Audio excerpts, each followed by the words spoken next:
What's happening, everybody? Welcome to another great show. I am, of course, your host, Bob McIntosh, and excited for you guys to be joining us, whether it's on the live or the podcast or wherever you are.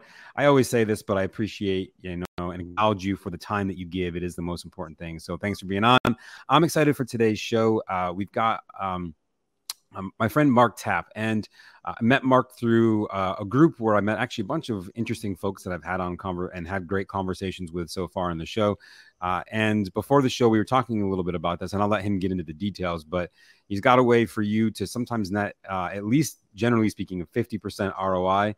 He's got a lot of information about an interesting method that's patent pending on how you can use lease options with Burr and a whole bunch more. So I think there's a lot of great value here. And I harped on this on last week's show. Maybe not harp is the right word, but I talked about this on last week's show. And as the market shifts and we go into this recession, and real estate has clearly slowed down for most everyone in most areas. And even if you're still, it's still a seller's market in some, you're not seeing what you saw before.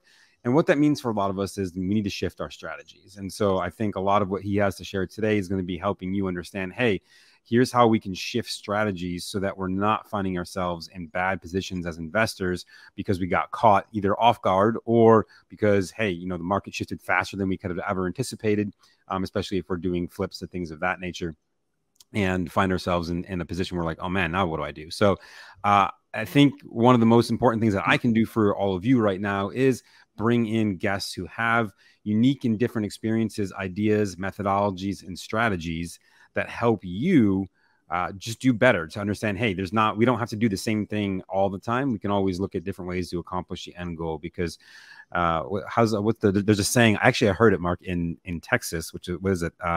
There's a bunch of different ways to skin a cat. I could be butchering that saying, but something of that nature. So Mark, thanks for being on the show. Hey, Bob, thank you. And thanks for, the polite addressing there of an interesting guy. Okay. Yeah, and I've got my Texas hat on. I am in San Antonio, Texas. I have to sport the Texas wear when I get on. So, so thanks for having me on the show. Yeah, I'm looking forward to talking to you and your audience today. No, I'm looking forward to it. And look, I think the most important thing is, look, I've been in real estate now for coming up on 15 years. So it's been enough time, lived through the downturn of the last time. And there's a lot of different things out there. And I'm genuinely, even just as a person who's been in here for a while, genuinely appreciating the conversations that I'm having, because I think as we dive into different ways to do things, there's a lot of ways that we can still make money no matter what the market is. But so many of us have been focused on the same way for the last even 10 years, because it's really been a pretty solid market for at least that long, for most everyone. Maybe not in the last 2, it's been a little bit more crazy, but I appreciate that. So what I kind of love to start with is, so you have this methodology called the FLOS flips, which is something that you said you have a patent pending on, and it's a little bit of a different methodology, but you're finding that it's working really, really well right now. So can we talk a little bit about that? But actually, before you get into that, can you tell just a little bit for your background for anyone who doesn't know you, kind of how you got into all this, what you do right now? Obviously, you said you live in San Antonio. So tell us a little bit about Mark too. Okay, well, I've actually been doing commercial lending, for about a decade. And so I'm more of a finance guy than I was a real estate guy. And so, and I still would tell you that today. I'm more interested in being the bank than I am being a real estate. It's just real estate happens to be, where I spend most of my time with the finance. And so, a little over a year ago, I connected with a gentleman, a lot of folks you may know, Joe McCall. Joe McCall actually has a big following also. And Joe and I were talking, and he was telling me, Mark, if you really want to learn about lease options and things of that nature, because that was my interest, he said, you really need to connect with a fellow by the name of John Jackson, who lives down in the Fort Worth area. So John and I connected, and we became friends. And I learned a whole lot about lease options, lease purchase agreements. A lot of folks think here in Texas you can't do lease options, and you can't do the SLOs, the straight lease options, or you can, but only for 6 months. It doesn't work real well. But the lease options are certainly 100% legal, and John's been doing these for 20 years in 50 states, and primarily in Texas. So you can do those lease options for up to 3 years, so 1 to 3 years. So as learning from John, one of the things that it woke me up one evening is I was looking how these guys that were flipping land had the phenomenon that was going on where folks were flipping land for them to actually, to save on their taxes. They were, mainly taking those properties and subdividing and leasing it out. And that was getting them a much better tax play. And I was watching a podcast on Joe McCall, and an individual in there was saying he and his dad had been for over 20 years, been flipping land. And once they learned the power of lease purchase agreements, then it started putting a lot more money in their pocket. And so I started thinking about, wonder if that would work for fix and flip investors, rehabbers, because these guys are flipping the property and they're paying a ton in taxes. And I actually brought it up to John. He said, yeah, Mark, you'll never be able to figure that one out, because he said lenders just won't work with you on that, because you're going to end up having to put a tenant in the property and maybe inside of the hard money, and they just can't do that because you're trying to sell that note on the secondary market. And once you do that shift and now you've got a tenant in the property, you'll just never be able to pull it off. And so I took that as a challenge, Bob. And I told him, John, I'm going to be able to do it. Challenge accepted. Hold on. Yeah, that's exactly what happened. I'm like, man, I've been working with lenders and I've been working with finance now for 10 years. I said, I can do this, because one thing I know about banks and lenders is if you can give them more fees and interest, then they're going to be happy. So you just have to prove to them that a methodology like this will work and they can make some money. But I will tell you that it was a bit of a difficult task to begin with. And it really was exactly what I was just, the hardship was exactly what I just described, is because they're like, yeah, Mark, we're selling these notes over to like a BlackRock, and they don't want to see inside of that note when we're going into the secondary market that all of a sudden we shifted and put a tenant in the property when they thought that they actually had a short-term note with a vacancy, or just through the construction process. But I was finally able to get some legal teams and some large lenders to work with me on this, and we got it set up. And so such was the FLOS method was born. And what that stands for is fix, lease, option, and sell. So you can see on my shirt, and that last S is a $, which just means you make more money. And what that stands for, the fix, lease, option, and sell, the FLOS method is what it really does. It's a tax play. And because it's the same thing that the guys were doing with the flipping of the land. But here's what most folks don't understand. Is when I actually talk to a fix and flip investor, I always ask them the same question on the front end. I'm like, so how much money did you make off that property? And they will normally, almost 99.9% of the time, they tell me what their gross profit is. Mm-hmm. They don't know their net. Okay. And I'll ask them, I'm like, well, okay, so you made $100,000 off the deal. So was that gross or was that net? And they go, I made $100,000. I'm like, no. I need to know gross or net. There's a big difference. I mean, you know what your rehab construction costs are. You know how many points you paid on your note. You know how it's interest rate, but do you know how much you're paying in taxes, what your true net income is? And the answer that I normally get, Bob, is you're going to have to talk to my accountant on that. Yep. They don't know. Okay. And so I would, if we had a group of 10 in the room right now, and they're all fix and flip rehabbers, I bet you only maybe 1 out of 10 would be able to answer that question. And maybe not even the one. But it's so important. And I know this is not really a sexy topic to talk about taxes, but when you start understanding how much money that you're losing, that many times, that's the number one expense in your entire rehab. And so let me give you why that is. Okay. And if you go in and you look at the tax code, and I'm not a CPA. Okay. I've had all of our programs vetted by, some major CPA firms. And so we've got tax code behind our program. But here's the thing is you can pay taxes up to 37%. Mm-hmm. Right? All right. Do you know when you fix and flip a property, it doesn't stop there. You also have to pay payroll tax. And what's payroll tax? FICA. Okay. That's 7.65%. You have to pay that twice? Most people don't know that. You pay it under the LLC, and you also pay it again as an employee. So now let's do a little bit of math. Okay. I'm going to round it up because I'm not smart enough to do the point system here. All right. So now you got 37%, and now you're also at 7.65, 7.6. Let's just say it's 15%. That means now you're paying 52 cents on the dollar. So if you think you made $100,000 and you're paying 52 cents on the dollar, you have a partner in the deal, and his name is Uncle Sam. Okay. And so he may not be, he might not be a managing member on your LLC. Okay. You might not have written him in. He gets paid like one. No, he gets paid more than you do. All right. In this type of scenario. So how in the world, as a fix and flip investor, do you not know, want to spend a little bit of time understanding that expense? Okay.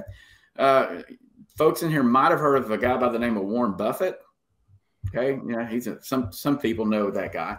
And if you go look at it on the internet, there's a quote that he has out there. He says he's made more money on the capital gains and not paying payroll taxes than anything else in his career.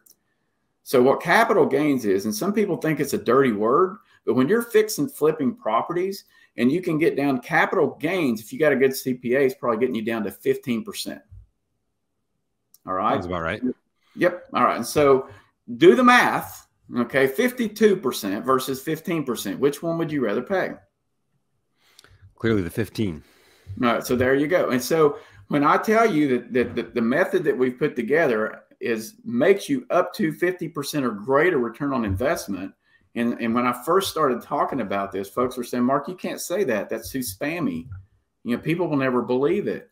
And I'm like, it's just math, for gosh sakes. It's math. And so when you actually plug these numbers in and you start looking at it, it's almost always greater than 50%. I've run scenarios where it's 118% greater return on investment. All right. Now, with margins getting slimmer, particularly with the way that the market shifted, you want to be able to mitigate your risk the best you can, right? Always. All right. So then, for goodness sakes, look at your expenses. Look at your taxes. And so this is why this works. And so, so you can go ahead and you get the private money or hard money. Okay. And then what you do is you can wrap it with that lease option. And because you've done that, then you're able to save on the taxes. Or something else I didn't mention, Bob. You also get to take some depreciation. Okay. Now I get it. Okay. My favorite D word. Yeah, that's kind of a cool thing. Now I get it. And when I have this conversation, folks say, yeah, but Mark, if you're in and out of it in 3 years, you've also got to go back and recapture that depreciation. Sure you do. And I'm not a CPA. Go talk to your CPA on that, but you do get some depreciation costs too. All right. Yeah. I mean, look, yeah, I mean, some is better than none, right? Maybe it's not the maximum amount, but hey, a little bit here, a little bit there. And I think that's one of the biggest things. Like when we look at, like for me, at least in the years of doing this, when I look at taxes and anything that I have to pay in that capacity or any of those like governmental fees and things like that, it's never like, there's never going to be one solution that's like, hey, this one thing does everything for you. It's always like, oh, it's a little here, a little here, a little here, a little here. And when you add all those littles up, it's like, okay, that's actually pretty significant now. Yep. Well, and that's all we're doing. Okay. And so we've actually, the method, we do have a patent pending on it just because no one's ever done it this way before. And what we've been able to do, so someone actually comes into FLOSflips.com is actually what we are, is more transactional. So you come in, we do the consultative lending, but then we help you to look at different strategies. And the FLOS method is one of those. And we just happen to own that method. Okay. And so we like to teach that and show it. Now, it may not be the method for every deal, okay, because we need to look at everyone, but it is a great method. And it's just learning how to use a lease option and put it into play. And it can be available in all 50 states. Okay. So it's not, again, folks say, well, it just doesn't work in my state. No, we have contracts for all 50 states. So it does work. And you just need to do the math. And so what we'll do is, if this is something someone's interested in, I do have a free calculator that we can actually get in. Once I have some training, we'll teach them how to actually go and plug their own numbers in. And then they can decide whether or not this is a method that they could possibly use. But with the way that the market shifted, let's go back into that just for a minute, is, right now, at least in my opinion, and I don't know what you've been telling your audience because I haven't watched all your podcasts. Sorry about that. But hey, look, if all of us who are on these shows just listen to every podcast from every show we're on, we'd have no time to do anything but listen to podcasts. So I get it. Exactly. Well, but I believe, in my opinion, that lease purchases and seller finance over the next 2-3 years, you better know how to use those. Okay, if you're going to be in this investment world. So, those are both it's the same person that's actually going to go and do a lease, a rent to own. It's going to do a seller finance. And right now, with the way that the market shifted, you just don't have as many folks going and getting bank loans right now. And so if you want to open up, to more end buyers in your market, if you're actually rehabbing a property, you need to be thinking about putting a sign in your yard that says this is also either a rent to own property or a seller finance property. Okay. And it's going to open up the doors, because I've talked to way too many investors over the last couple of months now that they finished the rehab. Now the market's dropped, it's shifted, it's gone down. They thought it was going to be $350,000 sale, but now it's a $320,000 sale because the market shifted. But the interest rates now, even with the bank, 6.5%, 7%. And when you're trying to do a DSCR loan, and so it's not confusing, it's a debt service coverage ratio loan, like a cash out refinance loan, you're starting to see those creep up way above 8%, actually 8 to 9.5%. Right. And so, and I don't want to, rain on anybody's parade right now, but that's why the BRRRR strategy is having a tough time right now, because if you go in there and you try to refinance a note at 8.5%, it's very, very difficult to be able to get a renter in there and cover the debt service. Okay. Because the debt service is too high. It makes sense. Yep. And so, so why, 6 months ago, BRRRR is the word, and BRRRR is the word. It's kind of now, that's actually, in my opinion, it's kind of shifted right now, and you need to be very, very careful with that. Okay. Okay. So I know you have something to talk about in that, but before we get there, I have a question for you. And this comes back to when we look at, rent to own, lease options, there is a lot of times a very negative stigma about the people that need to do that kind of stuff, not necessarily being qualified, which is why they're not going to a bank in the first place. Mm-hmm. And so doesn't it just transfer the risk from the bank to you as the person offering the seller financing? And so have you any thoughts about that? Well, there's probably a pretty good chance, Bob, that you and me and a lot of the listeners on here don't qualify for traditional bank loan because they're 1099 employees. Okay, I've got friends of mine in this industry. They're multi-millionaires and don't qualify for a traditional bank loan. So, it's to try to actually bucket those people and say that those are not good borrowers. That's 70% of the borrowers that want to buy, okay, are those people. They're you, they're me. Okay, they're people just like the ones that listen to this podcast. And I think most of the investors on this podcast are going to understand that. And when you do a lease purchase or when you do a seller finances, you should, you've still got to underwrite the individual. Okay. It's just that we're underwriting. We're not letting the bank underwrite them. We're underwriting those folks, and they are going to have to put either a option fee down, or in a seller finance, they're going to have to put a deposit down. So if it's a $300,000 property, we're probably going to get at least, $25,000 to $30,000 down. And so you're going to try to do that in at 10%, which that also is very helpful for a lot of these folks, because if they're going for a traditional FHA loan, they're being asked for 20% down right now. That's a much harder nut to crack. Okay, and so it makes it much easier for a buyer to get into a position of actually home ownership. So you're really doing a service to your community out there to help people that actually have a dream of being a home buyer as well.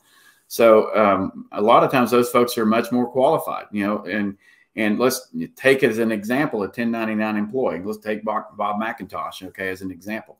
You work for yourself. You've got a pretty steady flow of income coming in.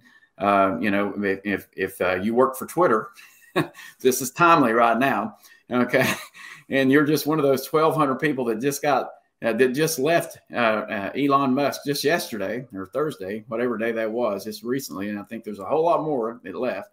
Who would you rather loan to? The guy that actually is in that position, that has a regular W-2 job, or somebody that is a Bob McIntosh who has got out there and he's got a secure income 1099 employee job? So even if your credit score, and I'm not saying this out there, okay, because I don't know his credit score, folks, okay, even if your credit score is 580 and the guy that works over here for Elon Musk is 800 right now, who would you pick?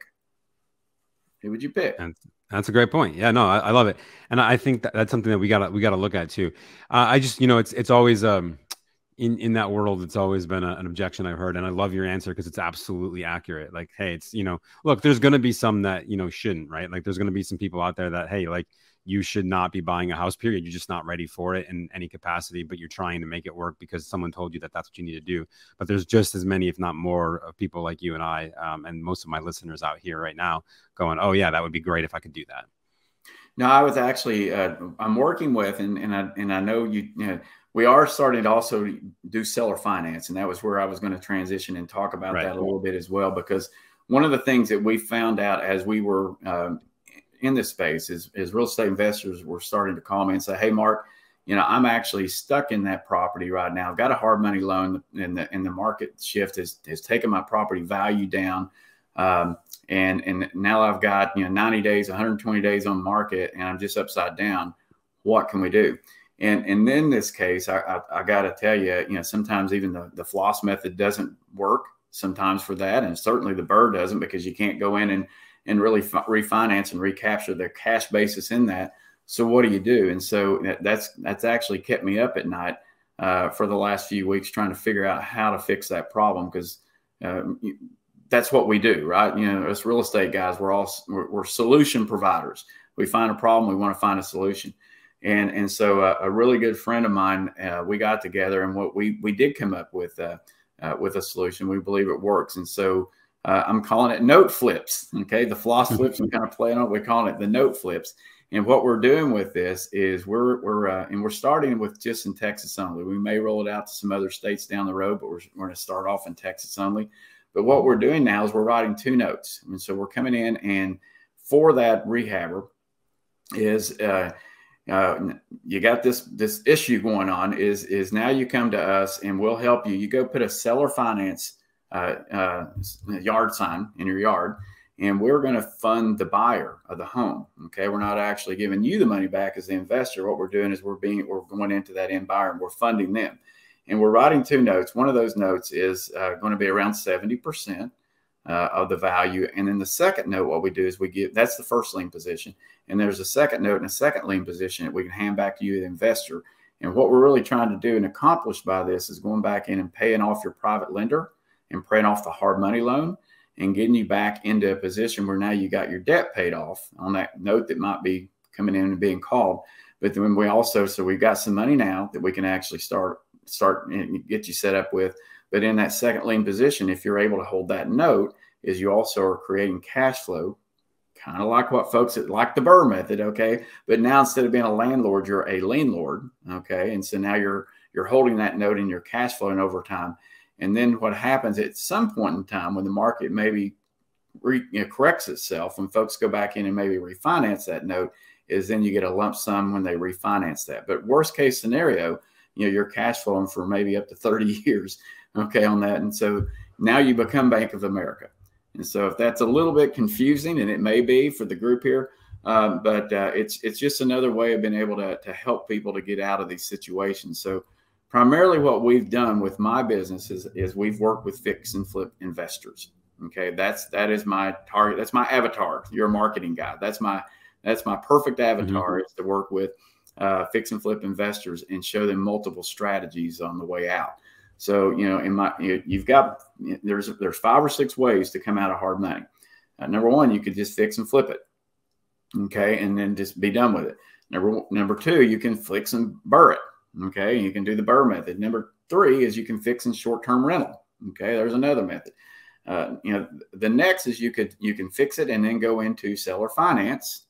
Okay. There's another one you could fix and floss it. Okay. And then also a lot of times what I like to do is the final method is where you don't even fix it at all. So we call it a granny house. And so you get a property that needs just a little bit of rehab, but not much. And you get it at a good value. And so we go in there and we just flip the note. That's all we're doing. And so we go in and it's a no fix, and we go straight into a seller finance. So those are the methods that I like to teach. And so I think what probably separates me from a lot of other folks is we do lend, but we're more of a consultative lender. So when somebody comes to us, I'm like, well, what's your exit strategy? Let's start with the end goal in mind, and then work backwards and try to figure out what the solution is, because I don't know, because I don't know what Bob wants. Okay, if you just want to cash out, then that's what we need to do. But right now it's just wise we're just in different times right now. It's just wise to look at multiple strategies, even as a fix and flip rehabber, and say, okay, which one's going to make me the most money? Which one's going to mitigate my risk the best? And then make the decision after you've done your homework. Yeah. And I think that's the best thing we can do right now, right? Understand that in real estate, there's always multiple exit options. It sounds to me like all you've done really is create an additional exit option. It's like, hey, this is a possibility for you if these other things don't work, or maybe it's, hey, this is a possibility for you and the other ones could work, but this just works better. Right. If that's what you want. Because again, at the end of the day, it's what you want. And so all I'm going to do is that we just work with you to let you see the different options that are available out there. And you go, so you got 5 or 6 different choices. Which one do you want?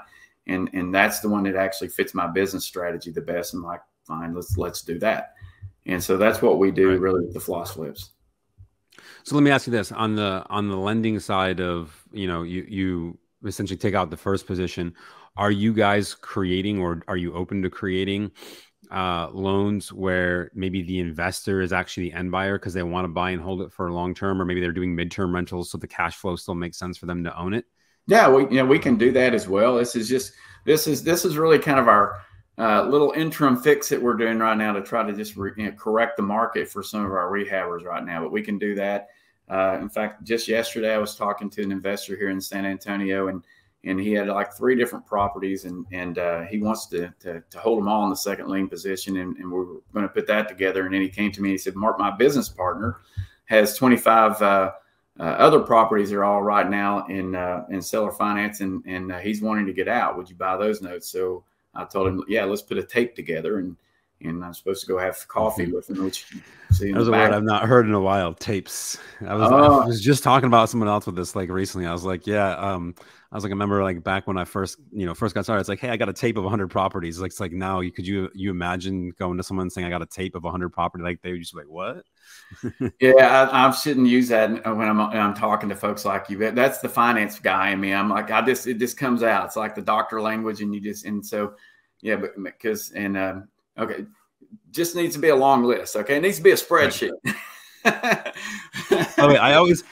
like, it's funny. The first time I heard this, I just imagine, like the adding machine, like the little rolls of paper that you put. I just imagine someone typing on a thing like that, and it spits out this long list like this, but it's only like this big. Why? I have no idea. But in my mind, it's always how I envision what a tape actually looks like physically. Although I know it absolutely doesn't. But yeah, that's probably where it came from. Okay, but see, I'm a little older than you too, Bob, and so and because I still remember when we didn't even. I was working off a fax machine when I first started in business. We had one of those that had on the ends that had the little. You probably wouldn't. I know what you're talking about the little holes so that it could. Little holes. Yeah. So when I got started right out of college, I went to University of Tennessee. I got into insurance. Okay, and I worked with a lot of companies getting their group insurance together, and I'd have to start. We would call them the X dates. Their expiration dates. I'd have to start marketing for that, 3, 4, 5 months ahead of time because, we had to go collect the data. And then once I collected all the data, I had to mail out my quotes to, all the different insurance companies and wait for them to come back in. I'm really dating myself right now. And now people just get online and, got a quote. Good to go, right? It used to take me 4 or 5 months just to get a quote. Where was it? Oh, I just rented a car like maybe a month ago, and the car rental place still has the paper with the holes in the side that they feed it through and tear it off. And I'm like, oh my gosh, like what? Like seriously? Like that? How what? It's like 2022. What are we doing here? But no, actually, and you know what? It's funny. Like we talk about that, right? And you just think about how much things have changed in that period of time till now. And something that you just said, like this really kind of struck home for me is like, hey, look, technology is always changing, but just like technology changes, as investors, we have to change. We have to understand that, hey, the market, like there'll be another market kind of like this where it's crazy sellers again, and there'll be another market like it was before where it's crazy for the buyers. It's always comes and goes. So we have to understand, hey, there's always different options. There's always different plays. There's always different exit strategies. We just need to know, what are we after? What's our end goal? And how do we accomplish said end goal in the best way possible? And I think knowing and having as many tools in your tool belt, like think about, I heard a speaker one time joke about, he's like, imagine you're Adam West, OG Batman. Right. He always had a tool for something, right? Like, gets bit by a shark. It's okay. He's got shark spray in his belt. Like, you never know what you might need at any given time to do that. So I think having those different tools just makes us more powerful investors as we go forward. You're probably hearing this because I'm hearing it every day. A lot of guys are telling me, guys, gals, I got to be careful. I don't use the personal pronouns properly, and so I'll probably get somebody say something about that. Sorry about that. I'm a good old boy from Texas. I'll probably never learn how to do the personal pronouns properly, but but now I'm getting sidetracked. But I've been told a lot. It's a different podcast. Yeah, I've been told a lot. It's like by a lot of folks, right? Mark, I think we just need to pull out right now. Just wait for a year or two, and we'll jump back in. I'm like, heck no. This is the time, man. This is it, because the folks that actually get themselves educated and get all those extra tools and understand, it's been easy. It's been easy for the last few years. And so everybody and their brothers that come into the market right now, a lot of those folks are going to go. They're going to be gone. And so if you really get engaged right now and learn some of this creative financing techniques, you're really going to be way ahead of the game, and you're really going to make a lot of money right now. And so that's really the key right now, is to plug in and shift. Don't be Blockbuster and lose all your real estate. Okay, you've got to shift with the time, and so that's exactly what's going on right now. And so it's actually the best of times and the worst of times. And so for folks that will adapt, this is going to be the best of times for them. It's really a real estate investor's market, and if you understand that, this is the time for you to shine. 100%. I was just telling someone last night. I was like, we're at like 30 rental doors right now. And I was like, if I'm not at 500 by the end of the next 2 years with what's coming down the road, I'll be disappointed in myself. Right. So there's opportunity abound. This is not the time to sit back and pull out. This is the time to take massive action and go to town. But like you said, you got to have the right exit strategies, the tools in your tool belt. Because if you don't, then you could find yourself in a really bad position. So let's be clear, right? Like, this will be the right time for the right strategies, but it will be the absolute wrong time for the wrong strategies. So just knowing those differences makes a huge difference in your overall ability to continue this journey. I'm telling most of the rehabbers that I talk to, don't use the 70% rule anymore. You need to use the 60 to 65% rule. Better to be safe. So it just the 70% rule today, it doesn't necessarily work in most markets. So be prepared, and you're also going to have to educate those folks that you're buying the properties from, the sellers. I mean, because they still think that they're going to get top dollar. They still want to get, they're like, no, man, my neighbor, he made $100,000 more off of his property just next door. I'm like, well, 6 months ago, not today. Yeah, it's like, but that ain't going to work for you today. This is where you're at, and this is the strategy we're going to have to go right now, because I just can't. There's no way I can pay that extra $100,000 on that property, and so you've got to be able to communicate that, to also the folks that you're trying to help out too. But there's a lot of folks need help, and I know we could talk about all the different strategies. There's more foreclosures in the market right now going on than ever. It's just nuts and really nutty things going on right now. And I will tell you that the market, these individuals need your help. If you're a real estate investor and you know what you're doing, they need your help, because the banks aren't going to help them. They're not going to bail them out. The government's not going to bail them out. No, they don't care about them at all. Nope. And so it's up to a few really good individuals. And if you'll approach this in this business to be service oriented, okay, and then the money will come. Just service people and take care of them, and the money will come. But you have to learn that to be smart and learn some new strategies right now that maybe you didn't have to learn 6 months ago. And anyway, then you'll be just fine. So stay connected to folks like Bob that are giving you quality information. And you guys will be able to ride through this storm, and who knows, another 10 years, you might get back on easy street again, but you probably make more money right now while times are rough. Okay. Than you really would have, just while you were sitting on easy street.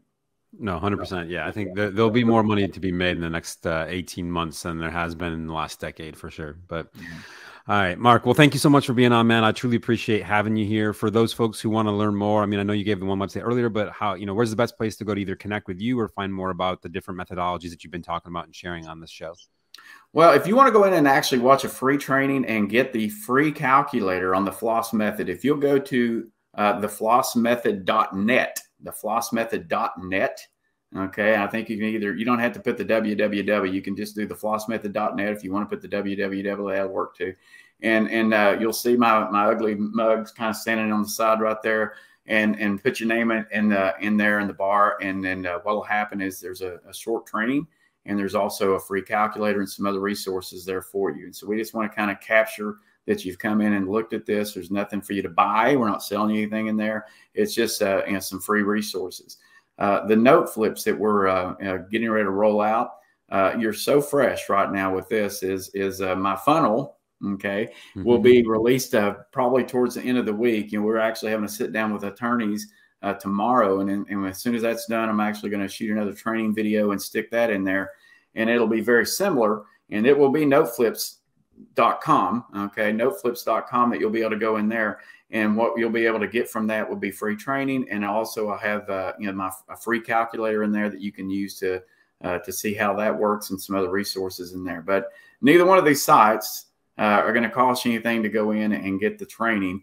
And you're going to get two separate calculators to learn some different exit strategies. So that's it. Don't have anything to sell today, Bob. Sorry about that. Not one thing to sell. It's all good. I love great information. Look, at the end of the day, the most important thing that we can do is learn and grow.